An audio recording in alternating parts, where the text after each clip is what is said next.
about improving the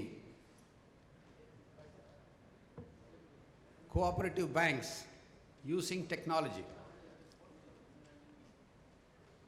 First and foremost, the technology has to be in place. We are fortunate today that the cooperative banks do not have to make a huge capital investments for actually getting the technology to them.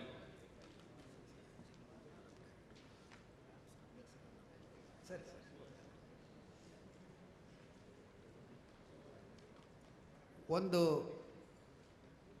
Cooperative bank ಅಲ್ಲದ್ರೆ ಯಾವುದೇ bank ಆದ್ರೇನು ಒಂದು bank CBS ಅಳವಡಿಸಬೇಕಾದ್ರೆ ಕೆಲವು ವರ್ಷಗಳ ಹಿಂದೆ, ಕೆಲವು ವರ್ಷಗಳಂದರೆ probably about 7-8 years back, ಅವ್ರಿಗೆ ಸುಮಾರು ಖರ್ಚಿತ್ತು. ಖರ್ಚು ಎಷ್ಟು ಅಂತ ಹೇಳಿದ್ರೆ 100 ಕೋಟಿ ರೂಪಾಯಿಗಳು. ದೇರ್ ಆರ್ ಸರ್ಟನ್ ಬ್ಯಾಂಕ್ಸ್, ಕೆಲವು ಬ್ಯಾಂಕ್ಗಳು 400 ಕೋಟಿ ಸ್ಪೆಂಡ್ ಮಾಡಿದ್ವಿ, ಕೆಲವು ಬ್ಯಾಂಕ್ಗಳು 600 ಕೋಟಿ ಸ್ಪೆಂಡ್ ಮಾಡಿದ್ವಿ, ಕೆಲವು ಬ್ಯಾಂಕ್ಗಳು, ನನ್ನ ಬ್ಯಾಂಕು 192 ಕೋಟಿ ಸ್ಪೆಂಡ್ ಮಾಡಿದ್ವಿ. ಇಷ್ಟು ಖರ್ಚು ಮಾಡಿ ನಾವು CBS ಅಳವಡಿಸಿದ್ವಿ. ಆದರೆ ಆ ಥರ ಒಂದು ವ್ಯವಸ್ಥೆ ಈವಾಗಲೂ ಕಂಟಿನ್ಯೂ ಆಗ್ತಾ ಇದ್ದರೆ ಕೋಆಪರೇಟಿವ್ ಬ್ಯಾಂಕ್ಗಳು CBS ಅಳವಡಿಸೋದಕ್ಕೆ ಆಗ್ತಾ ಇತ್ತೋ ಇಲ್ವೋ ಅನ್ನೋದು ಒಂದು ದೊಡ್ಡ ಪ್ರಶ್ನೆ. It was not practically possible to spend that much of capital for introduction of technology in cooperative banks because their capital structure itself was small. So the best thing that happened in the industry is the vendors themselves found a solution. ವೆಂಡರ್ಗಳೇ ಬಂದು solution ನಿಮಗೆ ಹೇಳಿದ್ರು, ನೋಡಿ ಸ್ವಾಮಿ ನಿಮಗೆ ಇಷ್ಟು investment ಮಾಡೋದಕ್ಕಾಗಲ್ಲ, ಅದರಿಂದಾಗಿ ನಾವೇ investment ಮಾಡ್ತೀವಿ sir, ನೀವು ಎಲ್ಲ ಸರ್ವೀಸಸ್ಸು ನಮ್ಮ ಹತ್ರ ತಗೊಳ್ಳಿ, ಒಂದು ತಿಂಗಳಿಗೆ ಇಷ್ಟು ಅಂತ ಬಾಡಿಗೆ ಕೊಟ್ಬಿಡು ಅಷ್ಟೇ ಅಂತ. ನಾವು ಎಲ್ಲ ಕಡೆಯೂ ನಮ್ಮದೇ ಬಿಲ್ಡಿಂಗ್ ಇಲ್ಲ ಬ್ರಾಂಚ್ ನಡೆಸೋದಕ್ಕೆ, ಕೆಲವು ಸರ್ತಿ ಬಾಡಿಗೆಗೆ ಬಿಲ್ಡಿಂಗ್ಗಳು ತಗೊಳ್ತೀವಿ. ಅದೇ ಥರ ಇಲ್ಲಿನೂ ಟೆಕ್ನಾಲಜಿನ ಬಾಡಿಗೆಗೆ ತಗೊಂಡಿದ್ದೀವಿ. ಒಂದು ತಿಂಗಳಿಗೆ ಇಷ್ಟು ಅಂಥೇಳಿ ಬಾಡಿಗೆ ಕೊಟ್ಟರೆ ಸಾಕು ಅಂತ. ಎಷ್ಟಪ್ಪ ಬಾಡಿಗೆ ಅಂತ ನಾವು ಕೇಳಿದ್ವಿ, ನಮ್ಮ ಫೆಡರೇಷನ್ನವರೇ ಕೇಳಿದ್ರು, ಎಷ್ಟಪ್ಪ ಬಾಡಿಗೆ ಅಂತ ಹೇಳಿದ್ರೆ ದೊಡ್ಡ ದೊಡ್ಡ ಕಂಪ್ನಿಗಳು ಬಂದು, ಸರ್ ನಿಮಗೆ 10 ಟರ್ಮಿನಲ್ ಕೊಡ್ತೀವಿ ಒಂದು ಬ್ರ್ಯಾಂಚ್ನಲ್ಲಿ, ನಮಗೆ ತಿಂಗಳಿಗೆ 65,000 ರೂಪಾಯಿ ಕೊಡಿ ಸರ್ ಸಾಕು ಅಂತ ಹೇಳಿದ್ರು. ತಿಂಗಳಿಗೆ 65,000 ರೂಪಾಯಿ ತುಂಬ ಜಾಸ್ತಿ ಆಯಿತು. ಸೊ ಅದಕ್ಕೆ ಫೆಡರೇಷನ್ ಏನು ಮಾಡ್ತು ಅಂತ ಹೇಳಿದ್ರೆ ಒಂದು RFP ಇಶ್ಯೂ ಮಾಡಿದ್ರು. RFP ಇಶ್ಯೂ ಮಾಡಿ ನಿಮ್ಮ ಪ್ರೈಸಸ್ ಎಲ್ಲ ಹೇಳಿ ಅಂತ ಹೇಳಿದಾಗ ಸ್ವಲ್ಪ ದಿವಸ ರೆಸ್ಪಾನ್ಸ್ ಆ RFPಗೆ respond ಮಾಡಿದ್ದಾಗ they responded with a price of rupees 10,900 per month. They agreed for 10,900 per month per branch for giving all CBS services, including an ATM switch. We call it a financial switch. Including a financial switch, they said the service charges will be 10,900, and also the network is slightly costlier. So therefore every other cooperative bank, ಚಿಕ್ಕದೇ ಆದ್ರೇನು ದೊಡ್ಡದಾದ್ರೇನು, 5 branch ಇರೋ cooperative bank ಕೂಡ CBS introduce ಮಾಡ್ಬೋದು. ಆ ಥರ ಒಂದು situation ಇವತ್ತು ಬಂದಿದೆ. ಅದು ತುಂಬ ಸಂತೋಷವಾದ ಒಂದು ಸಿಚುವೇಶನ್. ಇವಾಗ ತುಂಬ ಬ್ಯಾಂಕ್ಗಳು ಇವಾಗ CBS ಅಳವಡಿಸ್ಕೊಂಡಿದ್ದಾರೆ. ರಿಸರ್ವ್ ಬ್ಯಾಂಕ್ ಕೂಡ ರೀಸೆಂಟ್ಲಿ ಕೋಆಪರೇಟಿವ್ ಬ್ಯಾಂಕ್ ಆಗಿದ್ದರೇನು CBS ಇಮ್ಮಿಡಿಯೇಟ್ಲಿ ಸೊ ಡೇಟ್ ಒಳಗಡೆ ಒಂದು ಡೇಟ್ ಕೊಟ್ಬಿಟ್ಟು, ಒಂದು ಅಲ್ಟಿಮೇಟ್ ಡೇಟ್ ಕೊಟ್ಬಿಟ್ಟು, ಈ ಡೇಟ್ ಒಳಗಡೆ ಎಲ್ಲ ಕೋಆಪರೇಟಿವ್ ಬ್ಯಾಂಕ್ಗಳು CBS ಅಳವಡಿಸಬೇಕು, ಇಲ್ಲದಿದ್ದರೆ ನಿಮ್ಮ ಲೈಸೆನ್ಸನ್ನು ವಾಪಸ್ ತಗೊಳ್ತೀವಿ ಅಂತ ಹೇಳ್ತಿದ್ದಾರೆ. So introduction of CBS has become compulsory. Introduction of technology is compulsory. So ಈ ಥರ ಔಟ್ಸೋರ್ಸ್ ಮಾಡೋದ್ರಿಂದ ನಮಗೆ CBS ಟೆಕ್ನಾಲಜಿ ಒಂದು ರೀಸನಬಲ್ ರೇಟಿಗೆ ನಮ್ಗೆ ಸಿಗ್ತಾ ಇದೆ. ಅದರಿಂದಾಗಿ there is no difficulty in introducing CBS in any cooperative banks. ತುಂಬ ಒಳ್ಳೆಯದಾಯಿತು. ಆದರೆ ತುಂಬ ಕೋಆಪರೇಟಿವ್ ಬ್ಯಾಂಕ್ಗಳಲ್ಲಿ CBS ಇಂಟ್ರೊಡ್ಯೂಸ್ ಮಾಡಿದ್ದು ಆಯಿತು. ಮುಂಚೆ ಎಲ್ಲ ಒಂದೊಂದು ಬ್ರ್ಯಾಂಚಿಗೂ ಒಂದೊಂದು ಸರ್ವರ್ ಇರ್ತಾಯಿತ್ತು. ಎಂಪ್ಲಾಯೀಸ್ 10 ಗಂಟೆ ರಾತ್ರಿ ಆದ್ರೇನು ಮನೆಗೆ ಹೋಗಲ್ಲ. ಏನಪ್ಪ ಅಂತ ಹೇಳಿದ್ರೆ, ಡೇ ಎಂಡ್ ಮಾಡ್ತಾ ಇದ್ದೀವಿ ಸರ್, ಡೇ ಎಂಡ್ ಪ್ರಾಸೆಸ್ ಆಗ್ತಾ ಇದೆ, ಅದು ತುಂಬ ಲೇಟ್ ಆಗುತ್ತೆ, ನಾವು ಮನೆಗೆ ಹೋಗೋದಕ್ಕೆ 12 ಗಂಟೆ ರಾತ್ರಿ ಆಗುತ್ತೆ ಅಂತ ಹೇಳ್ತಾರೆ. ಇವಾಗ ಹಂಗಿಲ್ಲ. ಡೇ ಎಂಡು ಒಂದೊಂದು ಟರ್ಮಿನಲ್ನಲ್ಲೂ ಡೇ ಎಂಡ್ ಹಾಕಬೇಕು. ಡೇ ಎಂಡ್ ಹಾಕೋದಕ್ಕೆ 5 ನಿಮಿಷ. 5:05ಕ್ಕೆ ಯಾವುದಾದ್ರೂ ಒಂದು ಬ್ರಾಂಚ್ನಲ್ಲಿ ಒಳಗಡೆ ಹೋಗಿ ನೋಡಿ, ಯಾರೂ ಇರಲ್ಲ. ಮ್ಯಾನೇಜರ್ ಲಾಕ್ ಮಾಡೋದಕ್ಕೋಸ್ಕರ ಇರ್ಬೋದು ಅಷ್ಟೇ, ಬೇರೆ ಯಾರೂ ಇರಲ್ಲ. ಆ ಥರ ಒಂದು ಸೌಲಭ್ಯ ನಮ್ಮ ಎಂಪ್ಲಾಯೀಸಿಗೆ ಮಾಡಿಕೊಟ್ವಿ. ಆದರೆ ಇಷ್ಟು ಸೌಲಭ್ಯ ನಾವು ಕಸ್ಟಮರ್ಗೆ ಇನ್ನೂ ಟ್ರಾನ್ಸ್ಫರ್ ಮಾಡಿದೀವ ಇಲ್ವಾ ಅನ್ನೋದು it's a matter to be seen. ಇನ್ನು ಕಸ್ಟಮರ್ಸ್ಗೆ ಎಷ್ಟು ನಾವು ಮಾಡಬೇಕು ಮಾಡಿಲ್ಲ ಅನ್ನೋದು ವಾಸ್ತವಿಕ. ಆಯಿತು, CBS ಬಂತು. CBS ಯಾಕೆ ಬೇಕು ಅನ್ನೋ ಕ್ವಶನ್ ಇನ್ನೂ ನಾನು ಒಂದು ಟ್ರೈನಿಂಗ್ ಇನ್ಸ್ಟಿಟ್ಯೂಟ್ನಲ್ಲಿ ಕೆಲಸ ಮಾಡ್ತಿರುವಾಗ ಕೋಆಪರೇಟಿವ್ ಬ್ಯಾಂಕ್ಗಳಿಂದ ಮ್ಯಾನೇಜರ್ಗಳು ಅವರೆಲ್ಲ ಟ್ರೈನಿಂಗ್ ಬರ್ತಾರೆ. ಅವ್ರು ಬಂದು ಕೇಳಿದ್ರು, ಸರ್ ನಮ್ಗೆ ಯಾಕೆ ಬೇಕಾಗಿತ್ತು ಸರ್ CBS? ಅದಕ್ಕೆ ಮುಂಚೆನೇ ನಾವೆಲ್ಲ ಡಿಸ್ಟ್ರಿಬ್ಯೂಷನ್ ಸಿಸ್ಟಮ್ನಲ್ಲಿ ಇರೋವಾಗ ತುಂಬ ಕಂಫರ್ಟಬಲ್ ಆಗಿದ್ವಿ. ಈ CBS ಬಂದು ತುಂಬ ತೊಂದರೆ ಆಗಿದೆ, ಯಾಕೆ ಬೇಕು ನಮಗೆ CBS ಅಂತ. ಈ ಕಳೆದ ಸೆಷನ್ನಲ್ಲಿ NPCI ಅವರು ತುಂಬ ಚೆನ್ನಾಗಿ ಹೇಳಿದರು. ನೀವು ಬಿಸಿನೆಸ್ನಲ್ಲಿ ಇರಬೇಕಾದ್ರೆ ಈ ಟೆಕ್ನಾಲಜಿ ಬೇಕೇ ಬೇಕು. ನೀವು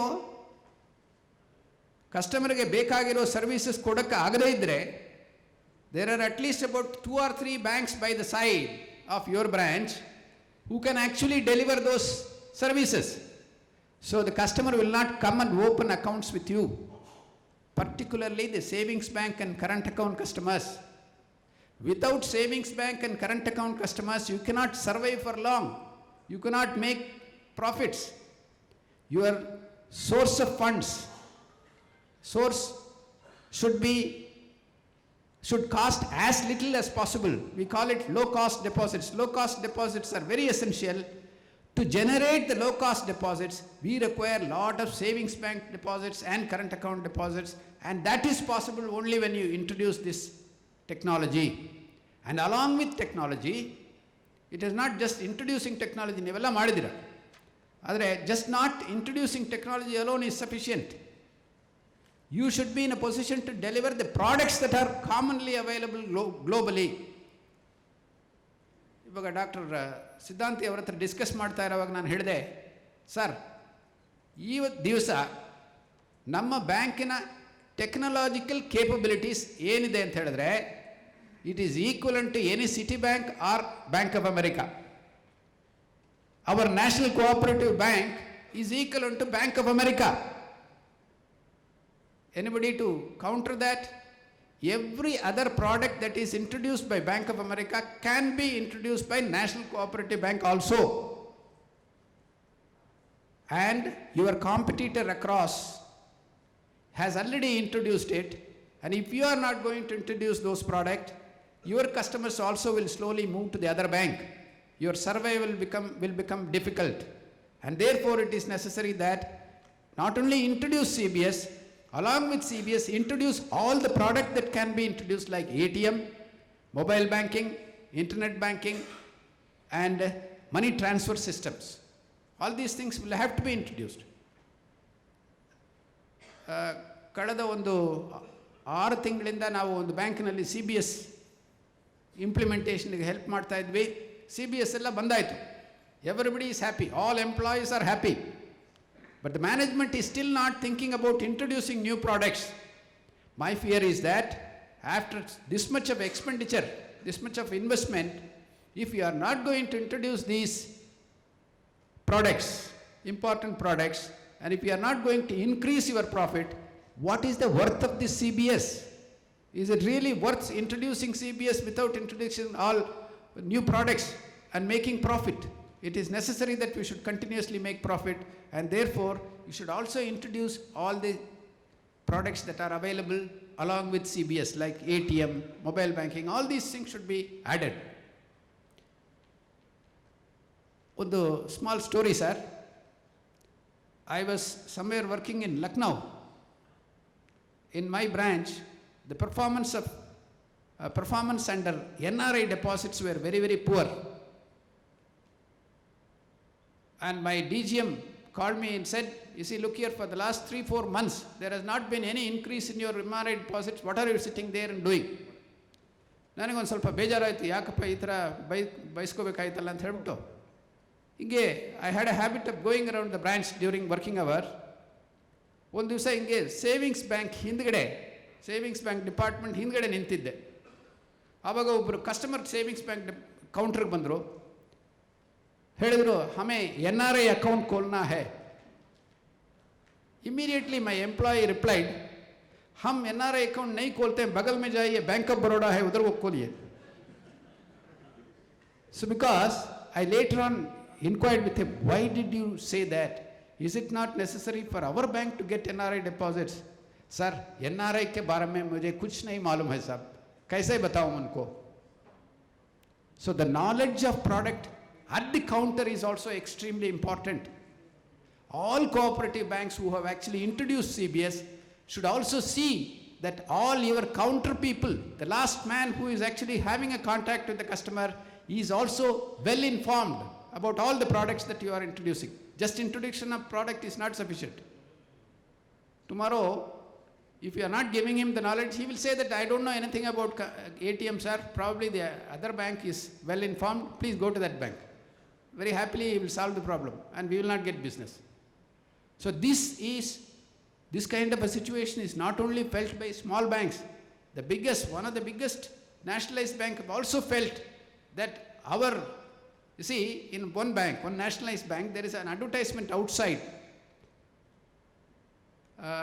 that national pension scheme account can be opened with us. There is a banner outside. And a customer goes inside and says that I would like to open the national pension fund account. And the employee very clearly says, we don't have such account, sir. The banner says outside that they have got the account. This is the situation in a nationalized bank. So their lack of knowledge on the counter is extremely damaging. You have to see that the man who there in the counter knows everything about every product that the bank is selling. This has to be taken care by the cooperative sector. Right, sir? Now we have introduced CBS, we have introduced many products, but one thing is still lacking. We have handed over all our data assets to vendor. What will he do with our data assets? The entire details of our accounts and all those things are with the vendor. Whether he will maintain it properly or not. Tomorrow, is there any possibility of that balances changing? Have you thought about that? See, when I proposed to my board that the data center, we actually in Canara Bank, what happened was we started the data center ourselves. We spent about 10 crores of rupees to put up a data center and we were running the data center. But later on we realized that that is not our, it is not possible for us to run a data center and then ultimately outsourced. So I first went with the proposal of outsourcing the data center to the board, and the reaction was, you can never hand over our data to anybody else, to third parties. No question of having outsourcing our data center at all. That's how we opened the data center, burnt our finger, and then later on outsourced. Right. So that question remains, what will happen to our data? Is our data safe? Who will give the answer to this? Every bank, after having introduced the CBS, have you ever done an audit? The right audit to be done is the information system auditor. You will have to appoint an information system auditor and see that all the systems that you have actually outsourced, all the systems that are there working for you, your data, your servers, all these things are really safe and secure. The security of the bank, security of the data of the bank is not at all in jeopardy. This will have to be ensured, and that can be ensured by not in an ordinary auditor, but by a system auditor, IS auditor, information system auditor. How many of you have got information system audit done? Very few of us, probably one or two might have done, but it's very important that information system audit is done. Please note. Another thing is, we have actually switched over to computers now. We were actually working with books of accounts. Everything was written in the books, and if a fraud takes place, we used to actually take all the slips and all those things, ledgers, who has written the ledger, all those details will be available. But things have changed now. Things have changed to that extent that handwritten documents are minimum there in the branch. Under these circumstances, in case if there is a fraud take place, how to proceed, how to fix responsibilities? Have you thought about the change of policy that is required in the matter of employees' performance or service code? Is it necessary to change the service code or not? Is it necessary to change the policy of the bank or not, as far as the duties and responsibilities of our employees are concerned? If that is not done, and if a fraud takes place, and if you fix a responsibility on somebody, he will come and say that the code of responsibilities or service code given to me was this, and in this nothing has been told about computers or computer environment, and therefore I didn't know. The bank even did not issue its circular that I should conduct myself like this. Under these circumstances, because the bank has not given me the knowledge, this particular fraud has taken place, for that I am not responsible. This will stand in the court of law. So, have you thought about introducing a information security policy in the bank? Reserve Bank has very clearly told. The Gopalakrishnan committee report, if one bank has implemented, I will definitely congratulate that bank, because it is so difficult, and whatever steps the Reserve Bank has to take has already been taken. They have issued circulars, but the banks have not adopted those things. Compliance is almost nil. There are very, very few cooperative banks where the information security policy has been placed to the board and approved. Like this, there are certain areas, security is important, an audit, security audit is important, and policies to be issued by the bank is very important, and the changes that has to be done for service code is very, very important. If it is not immediately done, the bank will really be in trouble. With these few points, I have taken too much of time, I think. So, of course, on these points, I request the entire members here to interact on security, these 3 points, and see that some solutions are given to the banks. Thank you, sir.